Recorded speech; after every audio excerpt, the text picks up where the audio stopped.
bertambah 16 kasus lokal, 9 kasus impor, dan 5 kematian pada 21 Juli. Di antaranya, Taipei bertambah 9 kasus, Taoyuan 5 kasus, dan New Taipei 2 kasus. Dari 9 kasus impor, 6 di antaranya adalah penumpang gelap yang ditangkap oleh administrasi pengawal pantai CGA. 这9例的是等于是一个犯罪集团偷渡然后被那个海巡拦截，那里面被验出了那一批里面有6名。 CGA menahan sebuah kapal Taiwan di perairan lepas pantai Tainan. Dari 11 awak kapal, terdapat 8 tersangka pekerja ilegal. 2 diantaranya berasal dari Myanmar dan 6 dari Indonesia. Setelah diperiksa di rumah sakit, 6 diantaranya dinyatakan positif dengan nilai CT berkisar antara 14-30. Selain 8 PMA tersangka ilegal, di atas kapal terdapat 3 pekerja resmi, di mana 2 dari Taiwan dan 1 dari Indonesia. 6 PMA yang terdiagnosis telah dirawat pada ruang isolasi bertekanan negatif, sedangkan 5 lainnya tinggal di karantina terpusatkan untuk pengamatan lebih lanjut. Berhubung situasi pandemi varian Delta di Indonesia dan Myanmar sangat serius, Dinas Kesehatan juga membawa virus untuk sequencing genetik dan hasilnya akan diketahui dalam 48 jam. Mengenai status ke-8 orang ini adalah PMA ilegal atau penyeludup masih akan terus diselidiki. Situasi pandemi di Taiwan belum sepenuhnya terkendali dan permintaan masyarakat akan alat rapid test masih banyak.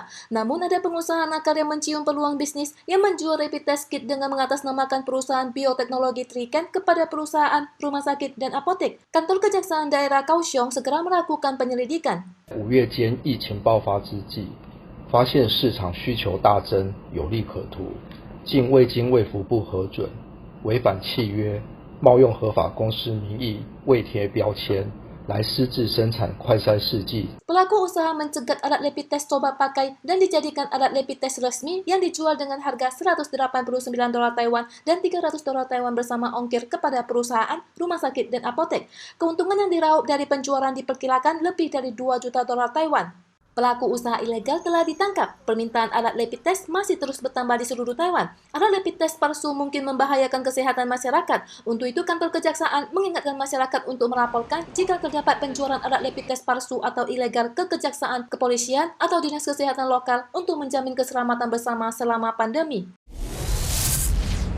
Akibat pengaruh sirkulasi ruang Taifun Infa, ombak besar dengan ketinggian 2 meter di pantai Hualien lebih banyak dari biasanya.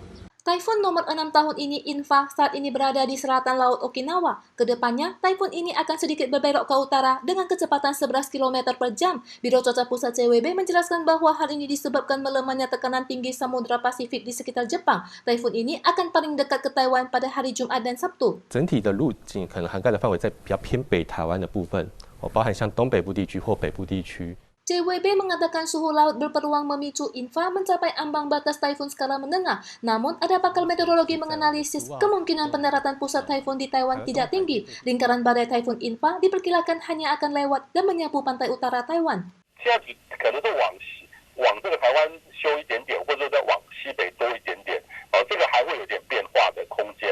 但是说要突然这个大修修到说整个会不会登陆，这个其实是难度有点高，但是还是不排除有这样的机会啦。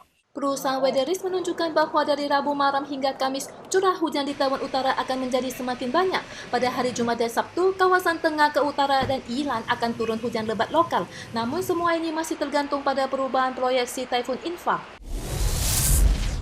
Hujan deras turun selama 2 hari berturut-turut pada petang hari di Kaohsiung. Masyarakat diimbau untuk berhati-hati karena hujan deras pada tanggal 19 sore menyebabkan banyak genangan air pada distrik Fengshan. Seorang wanita diduga tersentum listrik saat melewati tempat parkir di depan kantor pos Sanmin yang digenangi air. Ia sekarang dalam kondisi kritis dan tengah dirawat dengan alat ECMO.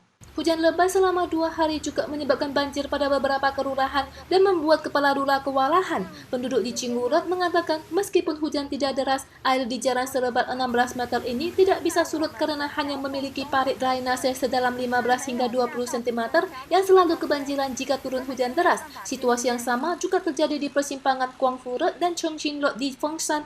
Hujan kurang dari 20 menit telah membuat banjir setinggi setengah ban dan air memasuki rumah penduduk. Masyarakat setempat berharap pemerintah dapat memperbaiki situasi banjir di hari hujan.